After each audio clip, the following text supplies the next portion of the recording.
And, of course, we're talking about the Israelite kings of the houses of Judah, Zerah and Pharez. Well, absolutely. We're talking about the dispersion of Israel. Right. And Paul knew that the nations that he went to were all dispersed Israelites. Yes.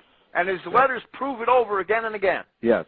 So that the universalists who want to interpret this phrase the way it has been translated, and you could say it like this: to bear my name before the nations, which Gentiles they assume means non-Israelites. Right. Yeah. Okay. And kings, which is another separate group, whoever they might be, and the children of Israel, as if the first two were different from the latter. Right, but the grammatical construction is called a hendiatrisin, and it means one by means of three. It means that all three of these entities being mentioned are actually the same.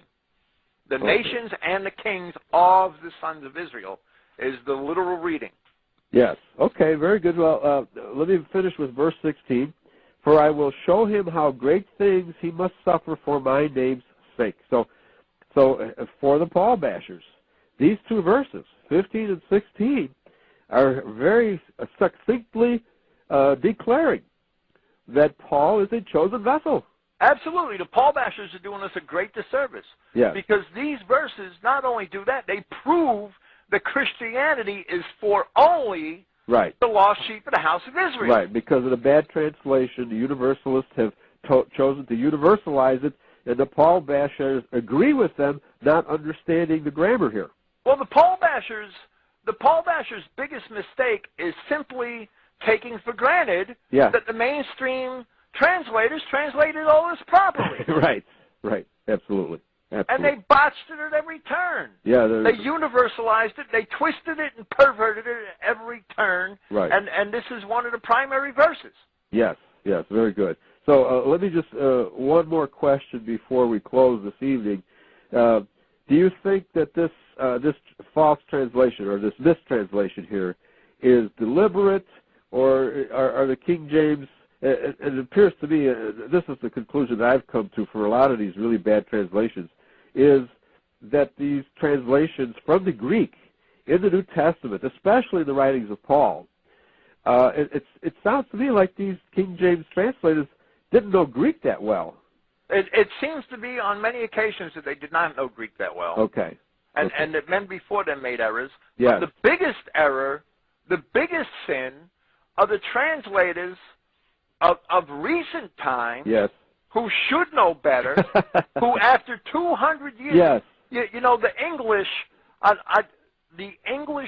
the scholarship that the Englishman has brought to the world is simply amazing. Right. The work that they did in the Victorian age and the age of the Empire, all right, the work that they did in archaeology and in language studies, and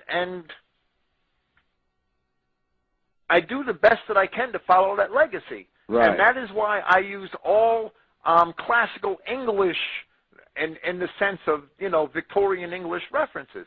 That's why I use the Liddell and Scott lexicon. Right. I don't use any of the modern trash because a lot of that's watered down and politically corrected. Right. That's why I read the Loeb Library Greek classics, because they were all translated in like the 1920s and 30s at the peak of English scholarship. Okay. Most of them were translated by English scholars. Right.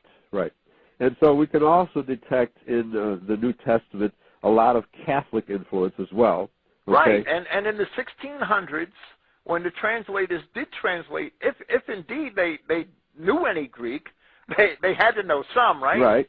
They had to universalize. They had to accept universalized interpretations. Yes. Because they knew they belonged in Christianity, but they did not know how. Right. They did not have the archaeology and the Greek scholarship and the scholarship in the classics that later generations had. Yeah, they did not understand that they were Israelites, and the Jews were making the claim that they were Israel, and so then who are we? Right. It's probably what they were thinking. They just took for granted the Jewish definitions of a lot of terms, like Gentiles. Right. But Jerome, when he translated the Vulgate, you know, there are other words besides gentilis that he could have used. Okay.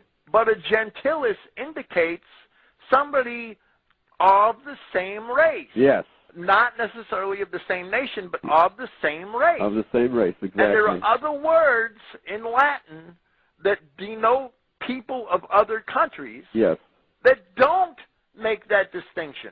Okay. That don't have that connotation. Right. And the whole world has been fooled by the Jewish redefinition of the word Gentile to mean non-Jew. And it never did. And it never did. That's right. And Paul, you know, the commission here to Paul is to go and bring the name of Christ before both yes. the nations and kings of the sons of Israel. Right. And Paul's epistles prove over and over again, and he does it to the Romans, and he does it to the Corinthians, that they are the dispersed children of Israel. Right. And if Paul was going to pervert Christianity, we'd have an epistle of Paul to the Ethiopians, an epistle of Paul to the Egyptians, an epistle of Paul to the Hutus and the Tutsis. Right. We don't have that. There's no epistle of Paul to the Arabs. There's no epistle of Paul to the Babylonians. Exactly. There's no epistle of Paul to the Edomites. Yeah, right. Paul could have very easily perverted Christianity. Right. And the Paul bashers are just idiots for not seeing that. And of course, in other books, Paul definitely says that the Edomites are vessels fit for destruction. Of destruction, yes. right. He does not include them among the Israelites. And he doesn't include any nation that's non-Israelite. Right. And every one of those people Paul wrote an epistle to were dispersed Israelites. Right, right. And he excludes the descendants of Ishmael, which is today's Arabs, right? Absolutely. He excludes them, explicitly excludes them. Right.